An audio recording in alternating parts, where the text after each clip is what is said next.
Welcome to the Abroad in America podcast, the only financial podcast designed specifically for expats living in America, where you go behind the scenes with financial planner, author, and speaker Jimmy Miller to learn how to make your time in America as financially rewarding as possible. And now, here's your host, Jimmy Miller. Welcome to Abroad in America, the only financial podcast designed specifically for the foreign national. Today, we're going to keep our conversation going about taxes because taxes is such a big part of financial planning. Before we get going, I just want to mention that I am not a tax preparer and that this podcast is designed for educational purposes only. You should talk to a licensed financial advisor or a licensed tax person about your personal situation to make sure you're getting the right advice for you. This is just for education only. Now, with that said, let's talk about who has to pay taxes in America and how you qualify to become a taxpayer in America. This is so important for expats in America. Now, most expats in America are going to become taxpayers under something called the substantial presence test. Of course, if you're a U.S. citizen or a green card holder, you're going to have to pay taxes and be a tax resident in America. But for those that have come to America as expats, you will qualify to be a tax resident under something called the substantial presence test. Now, what is a substantial presence test? It's a simple test that you have to pass or qualify for to be a tax resident in America. And basically, it says that if you are in America at least 31 days during the current year and 183 days during a 3-year period, including the current year, you will pass a substantial presence test and be considered a tax resident.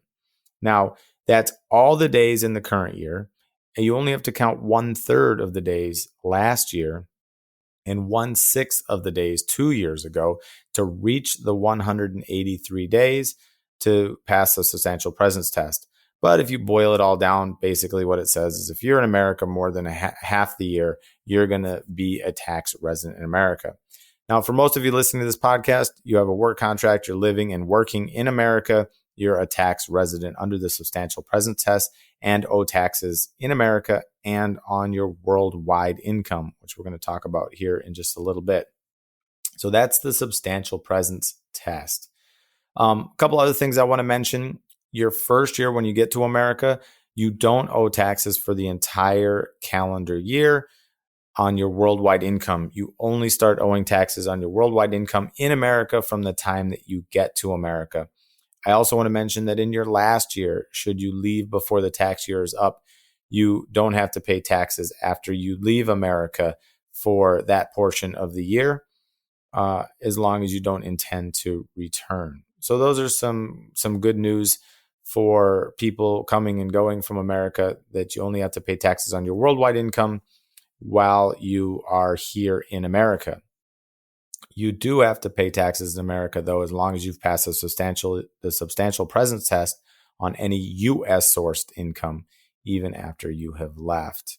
A couple other quick things that I want to mention about how you qualify to be a tax resident in America is something called the non-resident alien spouse.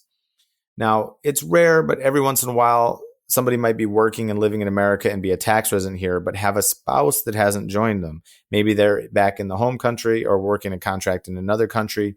You actually have the choice of whether you want to include that spouse on your tax return in America and file jointly. Now, there are some benefits of filing jointly. You get a higher standard deduction, that tax-free amount that we talked about in the previous episode. But if you do file jointly, then your spouse is also required to report and pay taxes on worldwide income as well. So if you have a spouse that's not living with you in America and they don't have any income in their home country or wherever they happen to be, it might be beneficial to file a joint return, even though your spouse isn't in America, and take advantage of that extra tax-free money entitled to you. But if your spouse has income, is working somewhere else, it's probably not in your best interest to file a joint tax return, because then your spouse would be required to pay taxes in America as well on any income that he or she was earning overseas. But I do like to mention that you do have that choice as a taxpayer in America as an expat. The last thing I want to mention about how you qualify to be a taxpayer in America is something called the closer connection exemption to the substantial presence test. The closer connection exception. It's a big mouthful. The closer connection exception. And what that says is you may be qualified to be a tax resident in America under the substantial presence test, but you don't have to be a tax resident in America if you qualify under the closer connection exception.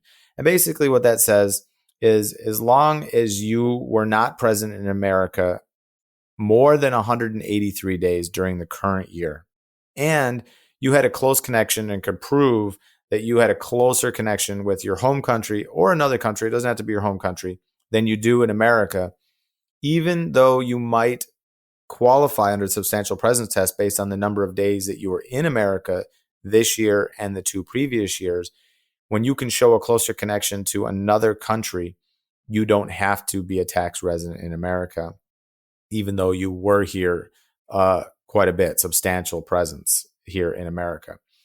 Now, to qualify for this, you have to show that you're paying taxes in your home country or another country, that you maintained a home in another country, maybe your spouse is there, you have a job there. These are all things that would qualify you under the closer connection exception to the substantial presence test.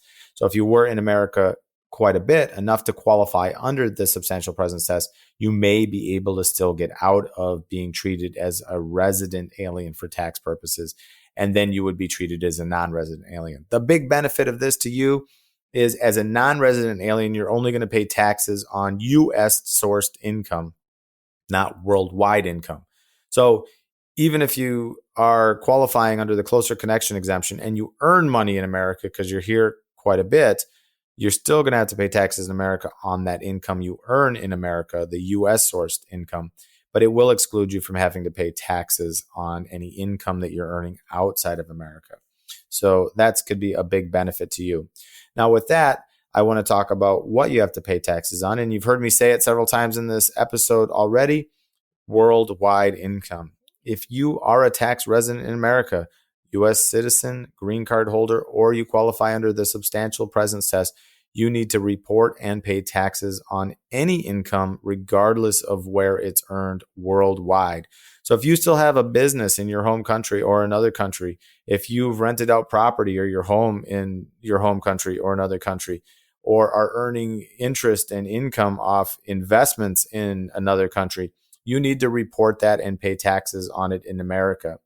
Now, that doesn't sound like something you'd want to do, and most people don't, but it's not abnormal. Many countries around the world have this same law that if you are a tax resident in that country, you owe taxes in that country on your worldwide income.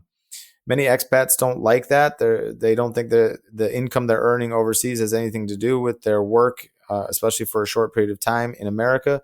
But even though you feel that way, you are still required to report and pay taxes on worldwide income. Now, that's all I have for you today. We are going to talk in future episodes more specifically about that worldwide income, how to report it, where it can come from, and also the penalties if you don't report it as well. But for now, I just wanted to talk with you today about how you qualify to become a tax resident in America, mainly under the substantial presence test and those exceptions to it. And in the future episodes, we will talk about the other things, your worldwide income and reporting on those. Okay, I hope that helped and you learned something. Don't forget to hit subscribe so you don't miss a show. Talk to you soon. Want even more ideas, tools, and resources on how to navigate your financial life as an expat in America? Check out all the resources on Jimmy's website at baobabwealthabroad.com and subscribe to the blog to stay up to date on issues affecting expats. Don't forget to subscribe to never miss an episode. See you next time. Baobab Wealth Abroad is an independent, client-centered financial advisory firm providing comprehensive financial planning services to expats. Securities offered through Intervest International Equities Corporation, member FINRA, SIPC. Intervest International Equity Corporation is registered to conduct business in all 50 states and the District of Columbia. Advisory services offered through Intervest International Incorporated, an SEC-registered investment advisor. Intervest is licensed to sell insurance in all 50 states and the District of Columbia. This podcast is designed for general education purposes only and shouldn't be taken as legal, investment, or tax advice. You should seek out a qualified tax professional or licensed financial advisor to determine what is best for your personal situation.